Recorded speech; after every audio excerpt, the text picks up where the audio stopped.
자, 오늘 주제도 기독교 강요입니다. 여러분, 기독교 이 강요, 우리 종교개혁자 칼빈의 역작이에요.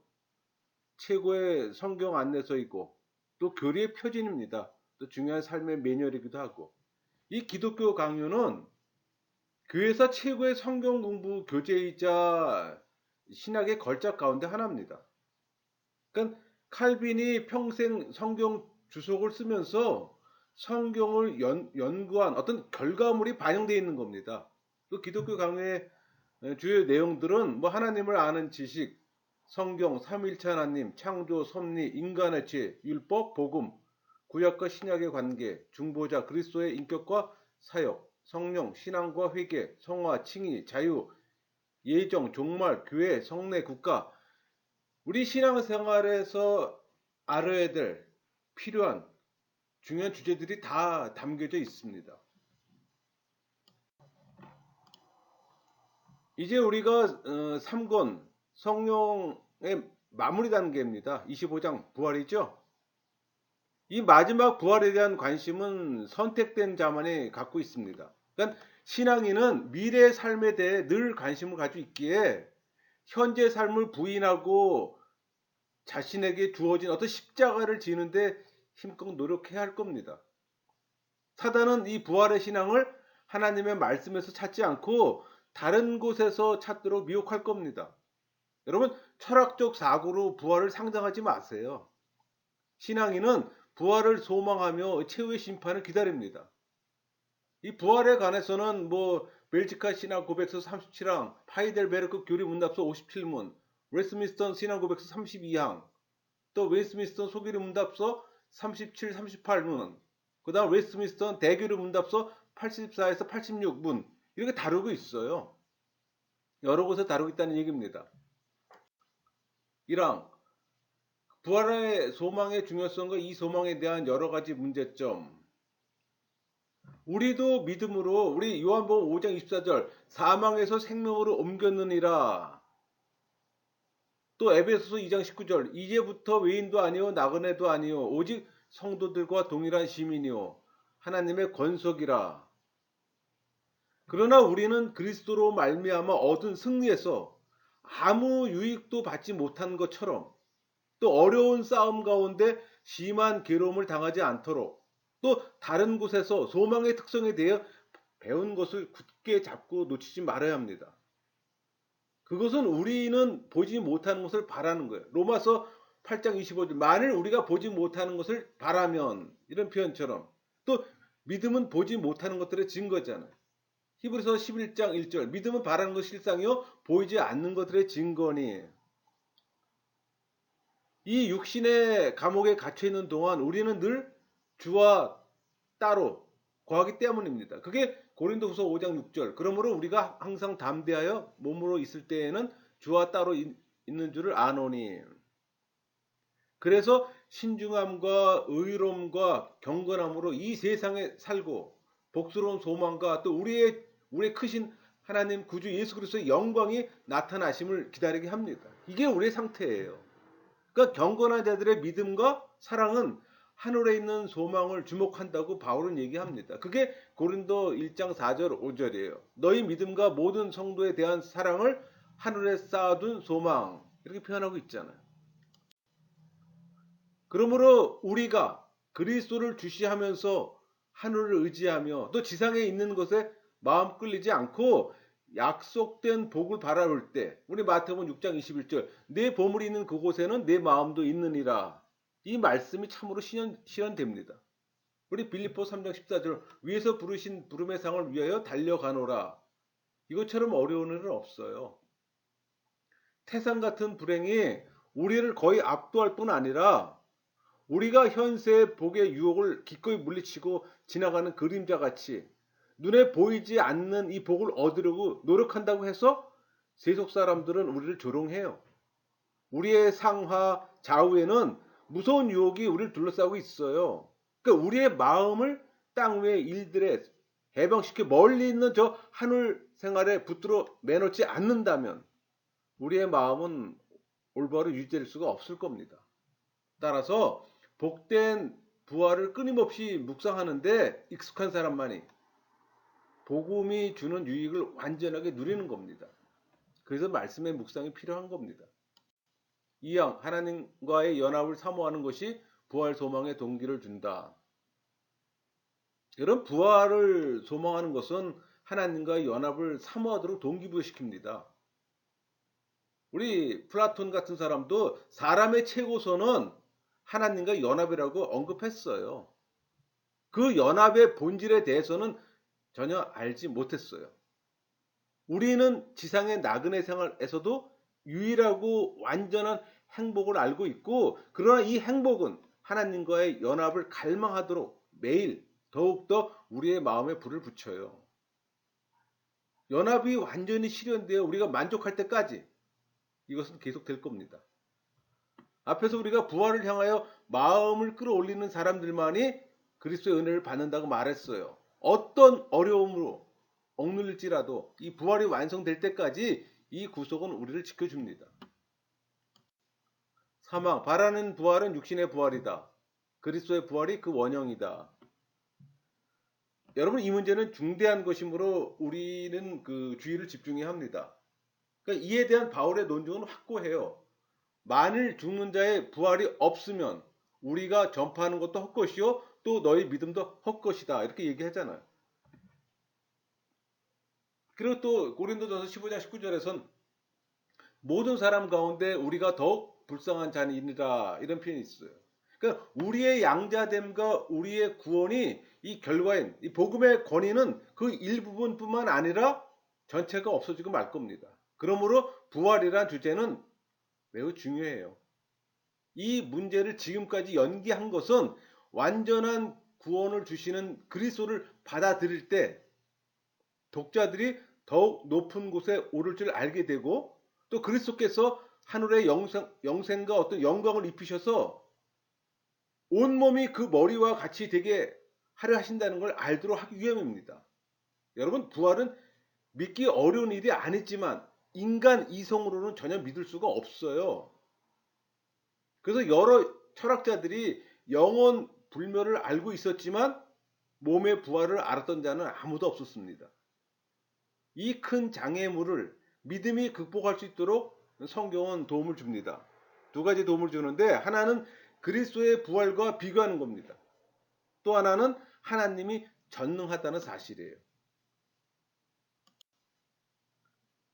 우리는 부활을 생각할 때마다 그리스도의 형상을 눈앞에 그려야 합니다. 그리스도는 우리에게서 취하신 그 본성으로 죽을 인간의 생애를 마치시고 또 지금은 영생을 얻으면서 우리의 또 장차올 부활을 보증해요. 그러니까 그리스도께서 이 죽음에 종속된 것이나 부활로 죽음을 이기신 것은 자신만 위한 게 아니잖아요. 모든 지체에게 성취되기 위해 머리로 시작하신 겁니다. 바울은 우리 안에 계시는 성령을 생명이라고 말합니다. 그러니까 성령을 우리에게 주신 것은 우리 안에 있는 죽을 것을 소생시키려는 겁니다. 그게 로마서 8장 11절. 예수를 죽은 자 가운데서 살리신 이의 영이 너희 안에 거하시면 그리스도 예수를 죽은 자 가운데서 살리신 이가 너희 안에 거하시는 그의 영으로 말미암아 너희 죽을 몸도 살리시니라. 그리스도와 우리를 함께 살리시는 이 성령의 힘으로 그리스도께서는 부활하셨어요. 그는 이 부활과 생명이 되시기 위해 부활하셨던 겁니다. 그게 요한복음 11장 25절 말씀이 있잖아요. 예수께서 이르시되 나는 부활이요 생명이니 나를 믿는 자는 죽어도 살겠고. 이런 거울 속에 부활의 산 모습을 볼 수 있다고 우리가 말한 것 같이 이 오랜 기간의 실증이나 초조를 느끼지 않는다면 부활은 우리 마음을 지탱에는 견고한 기초가 됩니다. 여러분, 우리가 할 일은 하나님께서 적당한 때에 이 나라를 회복시키는 것을 참고 기다리는 거예요. 바울은 이 점에 관해서 우리 고린도서 15장 23절 그러나 각각 자기 차례대로 되리니 먼저는 첫 열매인 그리스도요 다음에는 그가 강림하실 때 그리스도에게 속한 자요. 이게 충고하잖아요. 그러니까 우리 모두의 부활의 기초가 되는 그리스도의 부활에 대해서 의심이 생기지 않게 하기 위해서 그리스도께서는 여러 번 여러 가지 모양으로 그것이 우리에게 입증되도록 하신 것을 우리는 알 수가 있어요.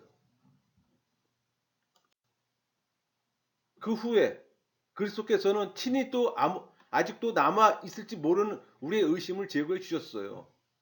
그래서 제자들은 그리스도를 여러 번 만났고 또 그의 손과 발을 만져봤잖아요. 그리고 요한복음 20장 27절 도마에게 이르시되 내 손가락을 이리 내밀어 내 손을 보고 내 손을 내밀어 내 옆구리에 넣어보라. 그리하여 믿음 없는 자가 되지 말고 믿는 자가 되라. 그들의 의혹이 우리의 믿음을 강화하는데 적지 않은 도움이 됐습니다. 그러니까 그리스도께서는 하나님 나라의 신비에 대해 또 그들에게 말씀하셨어요. 그게 사도행전 1장 3절 하나님 나라의 일을 말씀하시니라. 드디어 그들의 눈앞에 하늘로 올라가셨어요. 사도행전 1장 9절 이 말씀을 마치시고 그들이 보는데 올려져 가시니 구름이 그를 가리어. 이 광경은 11 제자에게만 보여진 것이 아니라 500의 형제에게 일시에 보여졌습니다. 우리 고린도전서 15장 6절 그 후에 500의 형제에게 일시에 보이셨나니 그리고 주님께서 성령을 보내면서 자신이 살아나신 것뿐만 아니라 최고의 주되심을 확실히 증명하셨어요. 이것은 우리 요한복음 16장 7절 내가 떠나가는 것이 너에게 유익이라 내가 떠나가지 아니하면 보혜사가 너에게로 오시지 아니할 것이요. 이렇게 이미 예언하신 바와 같아요. 그리고 사도 바울을 노상에 엎드러지게 만든 것은 죽은 사람의 힘이 아니었어요. 바울은 자기가 공격하고 있는 분이 최고의 권능을 가졌다는 걸 느꼈습니다. 그게 사도행전 9장 4절이에요. 땅에 엎드려져 들음에 소리가 있어 이르시되 사울아 사울아 내가 어찌하여 나를 파괴하느냐 하시거늘.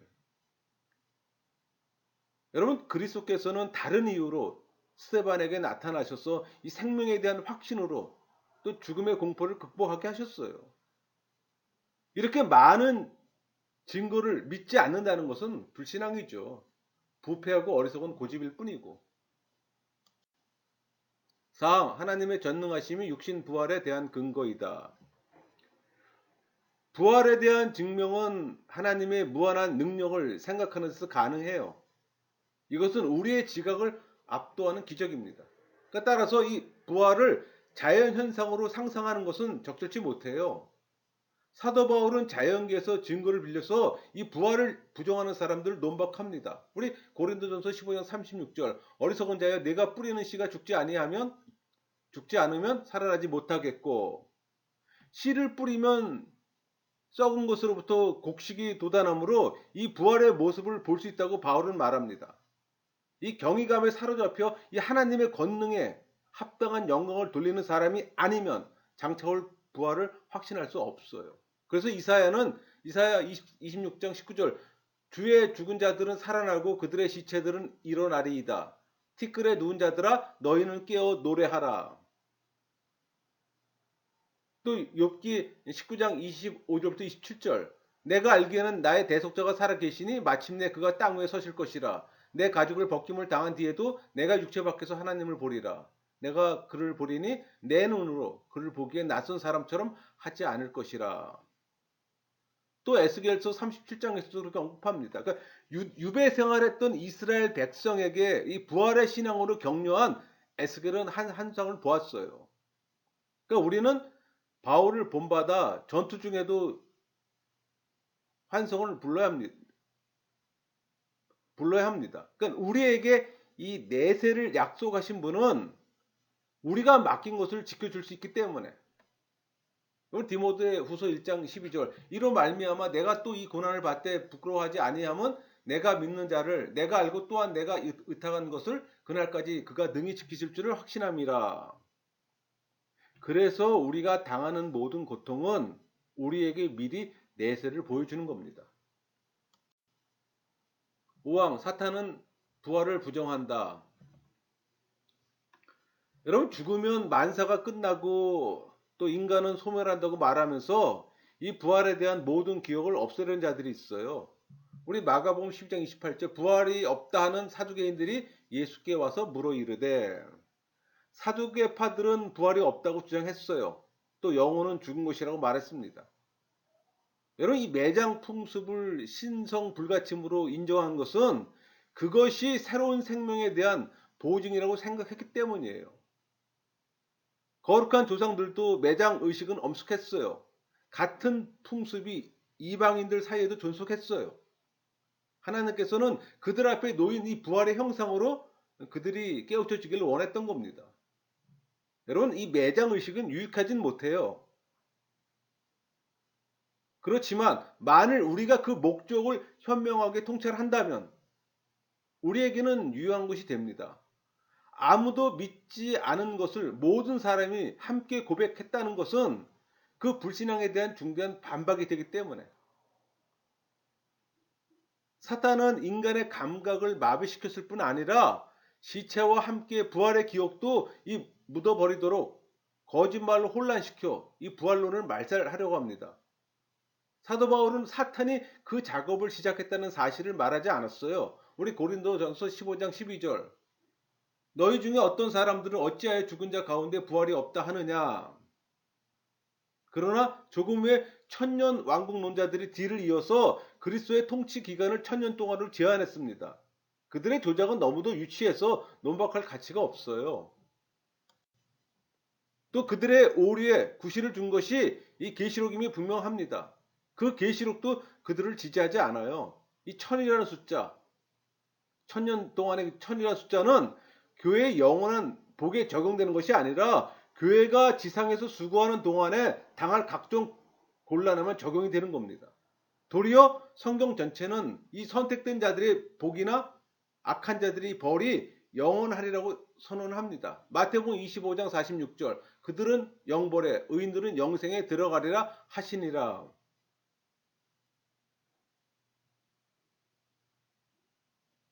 그런데 이 모든 일은 우리의 지력으로 볼 수 없고 또 지력으로도 이해할 수 없어요.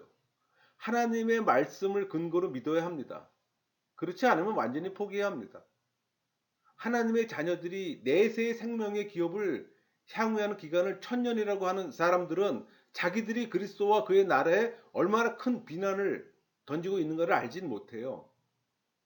그것은 하나님의 자녀들이 영생을 얻지 못한다면 그들이 그의 영광으로 변모하게 될 그리스도 자신도 영원한 영광에 들어가지 못하기 때문에 우리 고린도서 15장 13절 만일 죽은 자의 부활이 없으면 그리스도도 다시 살아나지 못하셨느니라.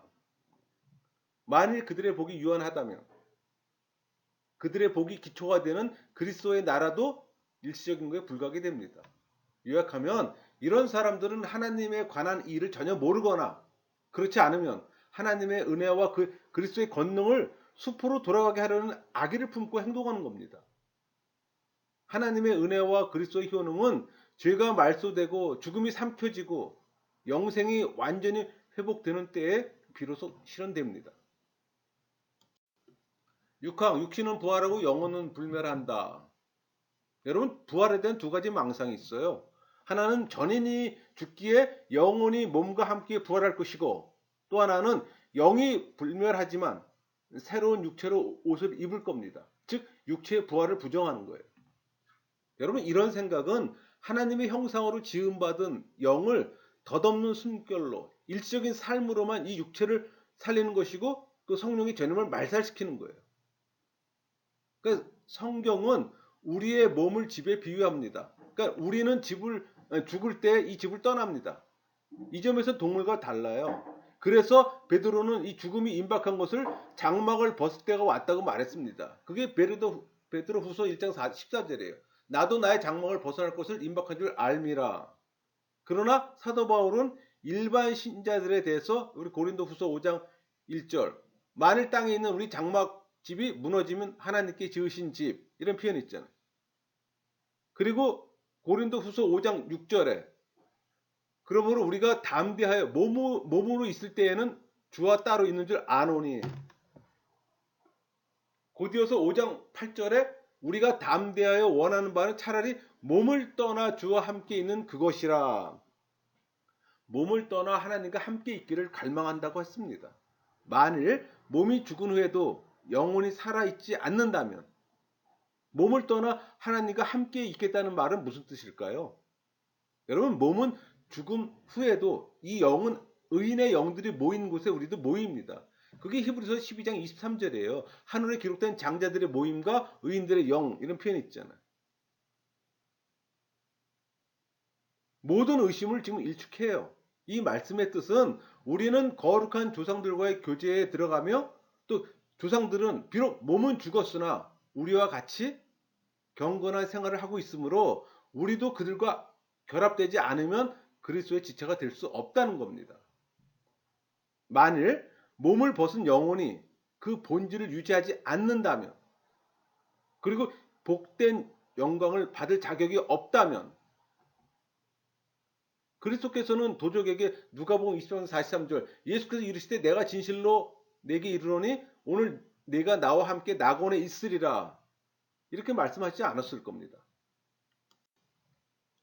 이런 분명한 증거를 믿고 죽을 때 그리스도를 본받아 우리의 영혼을 하나님 손에 부탁하거나 또는 스테반을 본받아 믿는 자들의 신실한 목자와 감독이라고 불려질 수 있는 그리스도께 맡겨지는 겁니다. 베드로전서 2장 25절 이제는 너희 영혼의 목자와 감독이신 이에게 돌아왔느니라.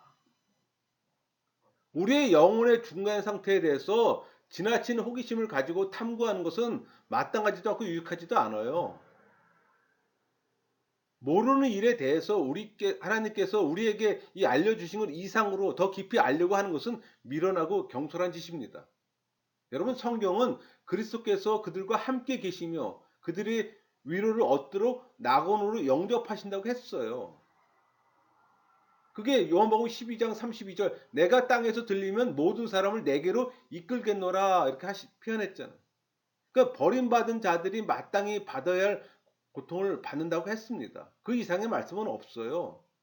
장소에 대해 묻는 것도 미련하고 무익합니다. 여러분 성도들의 영이 모인 복받는 곳을 아브라함의 품으로 표현했잖아요. 그게 누가복음 16장 22절 이에 거지가 죽어 천사들에게 받들려 아브라함 품에 들어가고 이 아브라함 품이라고 하는 이 사실은 우리가 이 세상에서 여정을 마친 후에 믿는 자들의 공통된 조상의 영접을 받으며 그의 믿음의 결실에 우리도 참여하게 되는 걸 보증하는 겁니다. 그러니까 신앙인들의 영혼은 어려운 싸움을 마친 후 복된 안식으로 들어가서 기쁨으로 이 약속된 영광을 즐길 것을 기대하고 또 구속자이신 그리스도께서 나타나실 때까지 미결 상태로 있는 것으로 만족해 하는 겁니다. 7항 부활 전과 후 동일한 몸. 여러분 그 현재 입고 있는 이 몸을 대신해 영이 새롭고 다른 몸을 받는 것이라고 상상하는 데의 오류는 극심한 오류 중에 하나입니다. 우리 그 많이 교도들에 의해 주어진 이유보다 더 무가치한 것이 없다고 여겨집니다. 그들은 이 불결한 이 육체의 부활이 부조리하다고 주장했어요. 이것은 마치 하늘의 삶에 대한 이 소망에 영을 포함시키는 것 같다고 얘기할 수 있습니다. 그들의 생각은 죄로 더러워진 것은 하나님의 힘으로도 깨끗이 할 수 없다고 하는 것 같아요. 그러나 사도 바울은 신자들에게 육과 영의 모든 더러운 것에서 자신을 깨끗게 하라고 얘기합니다. 그게 고린도후서 7장 1절이잖아요. 거룩함을 온전히 이루어 육과 영의 온갖 더러운 것에서 자신을 깨끗하게 하자. 그렇게 권면한 후에 그가 또 다른 곳에서 고린도후서 5장 10절 우리가 다 선악간에 그 몸으로 행한 것을 따라 받으려 함이라. 이 심판을 설명하고 있는 겁니다. 그러니까 바울은 고린도 교회의 신자들에게 이 말과 부합한 말을 했어요. 그게 고린도후서 4장 11절 말씀이에요. 우리가 살아있는 자가 항상 예수를 위하여 죽음에 넘겨짐은 예수의 생명이 또한 우리 죽을 육체에 나타나게 하려 함이라. 그래서 하나님께서 성전으로 자신에게 이 헌신한 몸, 우리 고린도 전서 3장 16절 말씀처럼 너희가 하나님의 성전인 것과 하나님의 성령이 너희 안에 계시는 것을 알지 못하느냐. 부활의 소망이 없이 썩어져 버린다는 것은 가장 어리석은 견해가 아닐 수 없어요. 성경은 분명히 우리의 몸과 영혼은 하나님의 것이므로 영혼과 몸으로도 하나님께 영광을 돌리라고 말합니다. 그게 고린도전서 6장 20절 말씀이 있잖아요. 값으로 산 것이 되었으니 그런즉 너희 몸으로 하나님께 영광을 돌리라. 또 성경은 우리가 현재 입고 있는 이 몸이 부활할 것을 분명히 설명해요. 사도 바울은 이 썩을 것이 불갑을 썩지 아니할 것을 입겠고 이 죽을 것이 죽지 아니함을 입으리로다 이렇게 말씀하시잖아요. 그리고 그리스도께서 이 부활하실 때 새롭고 다른 몸을 입으시지 않았어요. 전에 입으신 몸, 이 죽을 몸을 다시 입으셨어요. 만일 새로운 몸으로 대치되고 속죄물로 드려진 것이 전멸되었다면 우리는 많은 유익을 상실할 겁니다. 그리스도께서 부활하셨기에 우리도 일어난다는 것에 관심을 가져야 하는 겁니다. 그리스도의 죽으심을 담당하는 우리 육체가 그리스도의 부활을 공유한다는 것은 자명한 사실이에요. 그러니까 바울은 우리가 입고 있는 육체를 가리키면서 이 육체가 썩지 않으리라고 약속함으로 새 몸이 생긴다는 것을 분명히 부인했습니다. 8항 육신을 존중하는 장래의 의미. 경박한 사람들은 부활이 있을 때에는 새 몸이 창조될 것이라고 상상합니다. 그들이 이런 생각을 하게 하는 그 이유는 오랫동안 부패에 없어진 시체가 원상으로 회복된다고 하는 것을 믿을 수가 없기 때문에 그래요. 그러므로 그들의 생각은 오직 불신앙에서 온 겁니다. 그러나 성경에서는 성령이 끊임없이 우리에게 몸의 부활을 소망하라고 강권하잖아요. 사도 바울은 세례를 우리 미래의 부활에 대한 보증이라고 얘기했어요. 그게 골로새서 2장 12절이잖아요. 너희가 세례로 그리스도와 함께 장사되고 또 죽은 자들 가운데서 그를 일으키신 하나님의 역사를 믿음으로 말미암아 그 안에서 함께 일으키심을 받았느니라. 성만찬은 우리가 영적 은혜의 상징들로 입으로 받을 때 이 부활에 대한 우리의 확신을 촉구하는 겁니다. 그러니까 우리의 지체를 의에 순종하는 것도 부활과 관련을 맺어요. 그게 로마서 6장 19절이에요. 너희 육신이 연약함으로 내가 사람의 예대로 말하노니 전에 너희가 너희 지체를 부정과 불법에 내주어 불법에 이룬 것 같이 이제는 너희 지체를 의에게 종으로 내주어 거룩함에 이르라. 그래서 우리 죽을 몸을 살리신다고 말씀하신 겁니다. 또 로마서 8장 11절 그리스도 예수를 죽은 자 가운데 살리신 이가 너희 죽을 몸도 살리시리라. 매장하는 몸들을 위해서 새로운 생명이 준비된다는 것을 하나님에게 알리려는 목적이 있어요. 여러분 매장 풍습은 미신에서 생긴 게 아니에요. 장래는 모든 것을 썩이고 말살하는 어떤 무덤으로부터 우리의 눈을 돌려 이 갱신의 광경을 그려보게 하기 때문이었을 겁니다. 여러분 장래를 극히 엄숙하게 지키는 것을 족장들도 시인했어요. 그러니까 그런 엄수는 그들의 장래를 믿음에 대한 어떤 가치 있는 도움으로 생각했다는 증거가 됩니다. 만일 아브라함의 눈앞에 이 세상보다 더 높은 이 가치와 종교가 보이지 않았다면 그는 그 아내의 무덤을 위해서 그렇게까지 세밀한 주의를 하지 않았을 겁니다. 우리 창세기 23장 19절 그 후에 아브라함이 그 아내 사라를 가나안 땅 마몰레 막벨라 밭굴에 장사하였더라. 그는 아내의 시체를 부활의 표징으로 장식함으로써 자기의 믿음과 가족의 믿음을 강화하려고 했습니다. 이 사실을 더욱 명백하게 증명하려는 것은 그 야곱이 한 일이에요. 그러니까는 그가 그 약속의 땅으로 돌아갈 희망이 죽을 때에도 그의 마음 속에서 떠나지 않았다는 것을 후손들에게 알리기 위해서 자기 뼈를 그리로 가져가라고 명령했잖아요. 그게 창세기 47장 30절입니다. 내가 조상들과 함께 눕거든 너는 나를 애굽에서 메어다가 조상의 묘지를 장사하라. 요셉이 이르되 내가 아버지의 말씀대로 행하리이다. 그가 새 몸을 입게 될 것이라면 없어지고 말 흙에 관해서 지시한다는 것은 어리석은 짓이에요.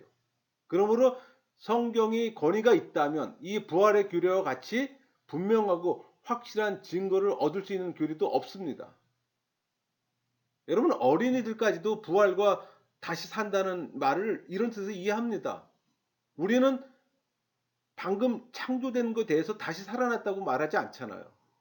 더욱이 요한복음 6장 39절 나를 보내신 이의 뜻은 내게 주신 자들 중에 내가 하나도 잊어버리지 아니하고 마지막 날에 다시 살리는 이것이니라. 이렇게 말씀하신 그리스도의 말씀도 유지되지 못할 겁니다. 그러나 잔다는 이 말은 몸에만 적용되는 것이므로 같은 시이 내포되어 있어요. 그래서 묘지를 침수라고 부르는 겁니다. 부활의 모양, 부활의 방법은 비밀입니다.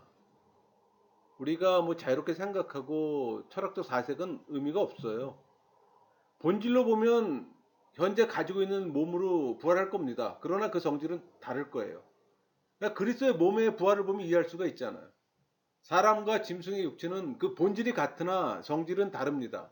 우리 고린도전서 15장 39절, 육체는 다 같은 육체가 아니니 하나는 사람의 육체요 하나는 짐승의 육체요, 이렇게 표현되어 있잖아요. 그러니까 모든 별이 같은 물체로 되었으나 그 광채가 다르잖아요. 그러니까 우리 몸의 본질은 보유하겠지만 이 변화가 생겨서 이 나중 상태는 더 훨씬 훌륭한 상태가 될 겁니다. 그게 그 고린도전서 15장 51절 말씀이에요. 그러므로 우리가 부활하기 위해서 우리의 썩을 몸이 없어지는 것이 아니라 썩는 성질을 버리고 썩지 않는 성질을 가지게 된다고 얘기합니다. 그게 고린도전서 15장 54절, 이 썩을 것이 썩지 않으면 입고 표현되어 있잖아요. 그러니까 하나님께서는 모든 요소를 마음대로 지배할 수가 있어요. 흙과 물과 불로 이 소멸된 것을 모두 복구하도록 명령하시는 건 어렵지 않잖아요. 그러나 죽은 지 오랜 사람들과 그날 아직 살아있는 사람들 사이에는 차이가 있어요. 우리 고린도전서 15장 51절, 우리가 다 잠잘 것이 아니요 다 변화되리니, 이런 표현이 있잖아요. 그러니까 죽는 때와 둘째 생명이 시작하는 때, 그 사이에 간격을 둘 필요는 없습니다. 우리 고린도전서 15장 52절 53절, 나팔 소리가 나매 죽은 자들이 썩지 아니할 것으로 다시 살아나고 우리도 변화되리라. 이 썩을 것이 반드시 썩지 않을 것을 입겠고 이 죽을 것이 죽지 아니함을 입으리로다. 그 나팔 소리가 나면 죽은 자들은 썩지 않은 상태로 살아날 것이고 살아있는 자들은 갑자기 같은 영광으로 변화할 겁니다. 그 바울은 다른 곳에서도 죽게 될 신자들을 같은 말로 위로하며 또 그때 살아있는 사람들이 이미 죽은 사람들보다 앞서지 않고 그리스도 안에서 잠자던 사람들이 먼저 부활한다고 말했습니다. 그게 데살로니가전서 4장 15절에서 16절까지 말씀이잖아요. 우리가 주의 말씀으로 너희에게 이것을 말하노니 주께서 강림하실 때까지 우리 살아남아있는 자도 자는 자보다 결코 앞서지 못하리라. 주께서 호령과 천사장의 소리와 하나님 나팔 소리로 친히 하늘로부터 강림하시리니 그리스도 안에서 죽은 자들이 먼저 일어나고, 본성이 변할 때는 죽는 듯한 인상을 주며 또 그것을 죽음이라고 부르는 것은 적절한 표현이에요. 그러므로 그들이 죽을 몸을 벗어버린 때 죽음에 의해서 모두 새로워지리라는 것과 이 변화가 갑작스러운 경우에는 몸과 영혼이 분리될 필요가 없다는 것은 서로 잘 부합되는 말입니다. 구왕, 불신자의 부활.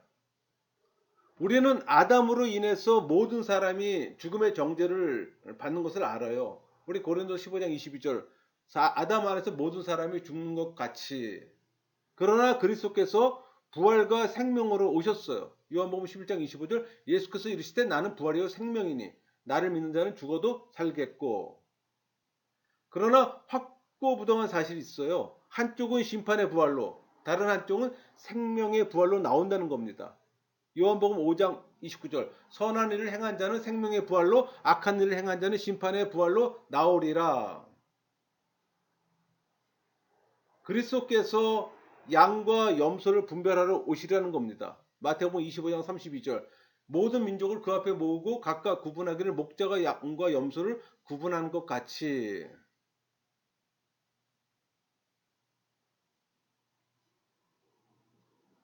하나님께서 그 해를 악인과 선인에게 비추게 하시는 것은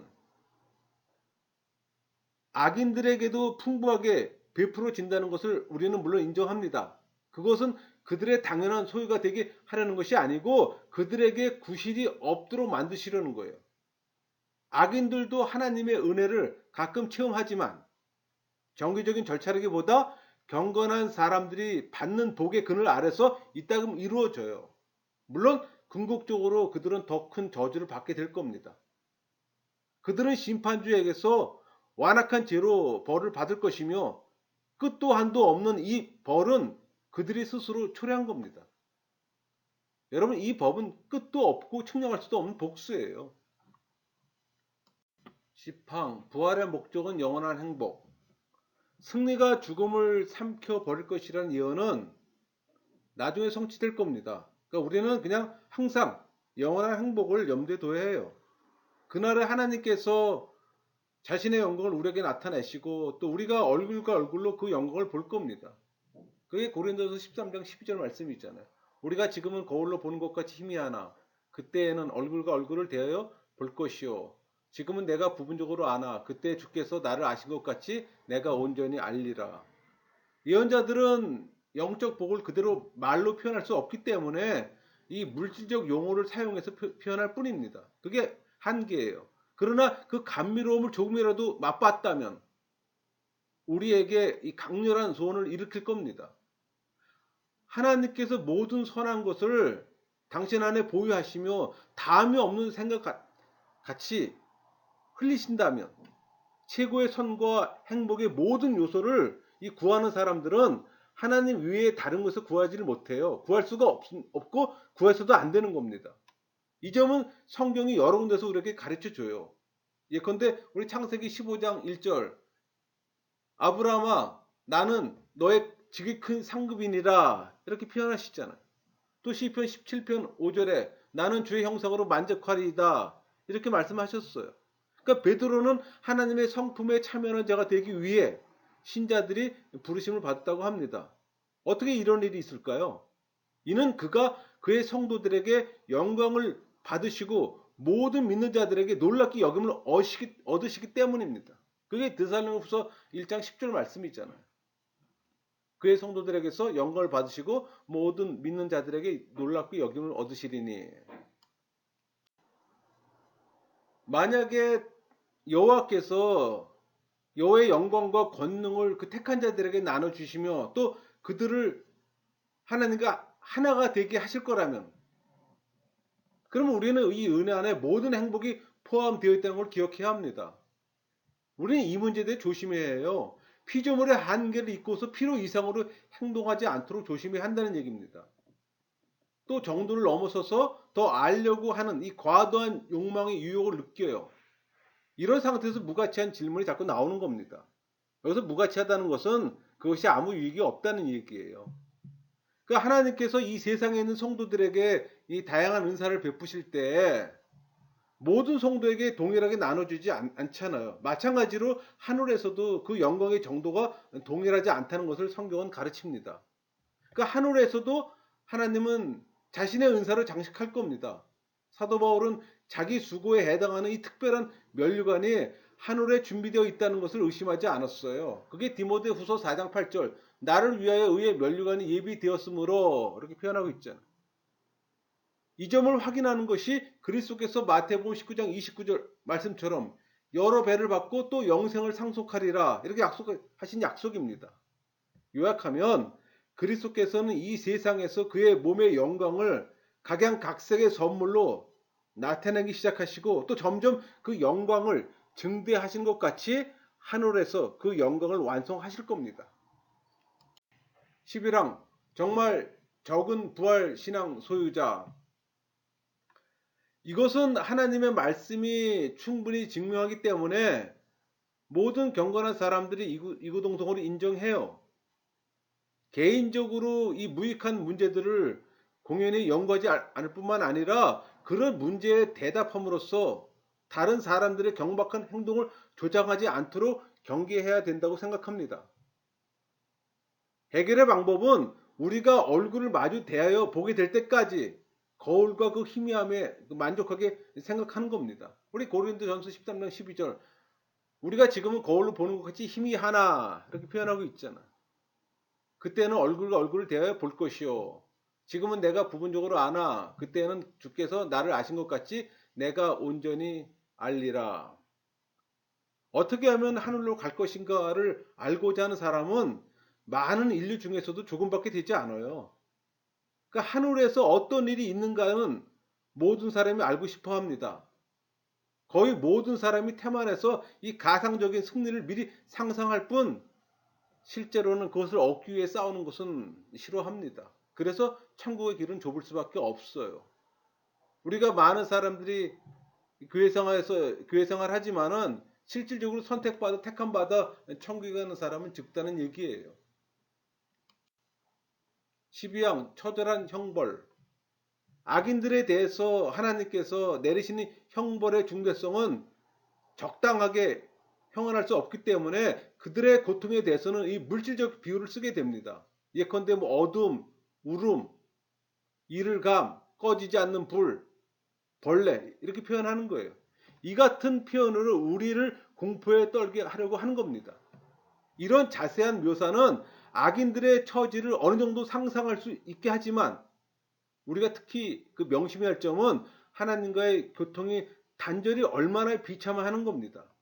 하나님의 진노는 접촉하는 모든 것을 맹렬한 불처럼 삼켜버리고 모든 피조물은 하나님께서 심판을 실시하는데 이바지해야 합니다. 여러분, 주의 진노를 공개적으로 받는 사람들은 하늘과 땅과 바다와 생물과 기타 만물이 자기를 향해 무서운 분노를 타오르며 자기를 멸망시키려고 무장했다는 걸 느낄 겁니다. 우리 데살로니가 후서 1장 9절 볼까요? 이런 자들은 주의 얼굴과 그의 힘의 영광을 떠나 영원한 멸망의 형벌을 받으리로다. 이 말은 무의미한 말이 아니에요. 그래서 이런 공포 가운데 있느니 차라리 끝없는 기품이나 구덩이 속으로 내려가는 것이 오히려 견디기 쉽다는 겁니다. 이런 면에서 시편 90편 읽어보는 게 좋습니다. 하나님께서는 한 번 보시는 것으로 모든 죽을 그 인생들을 흩으시며 멸망시키지만 자신을 경배하는 자들에 대해서는 격려하시며 또 그들이 이 세상에서 겁이 많기 때문에 십자가를 진 그들에게 더욱 용기를 주셔서 계속 전진하게 하세요. 그게 시편 90편 7절. 우리는 주의 노에 소멸되며 주의 분내심에 놀라나이다. 우리의 모습을 너무나 잘 알고 계시는 거예요. 이렇게 해서 우리가 기독교 강요 3권을 마쳤습니다. 길게 왔죠?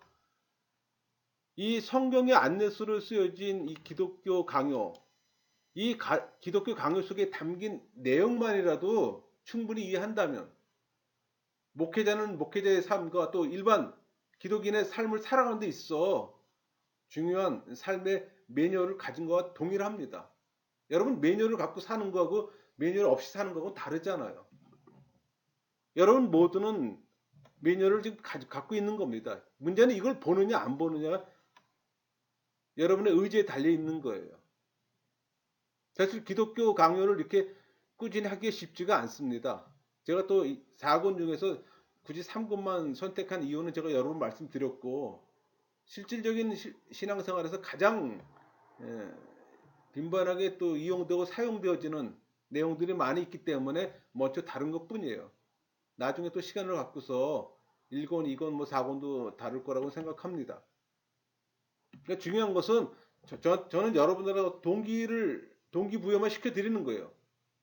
중요한 것은 여러분이 여러분 것으로 만드는 게 중요한 겁니다. 내가 믿는 것이 무엇인지 알고 믿는 게 중요하잖아요. 강의를 마치겠습니다.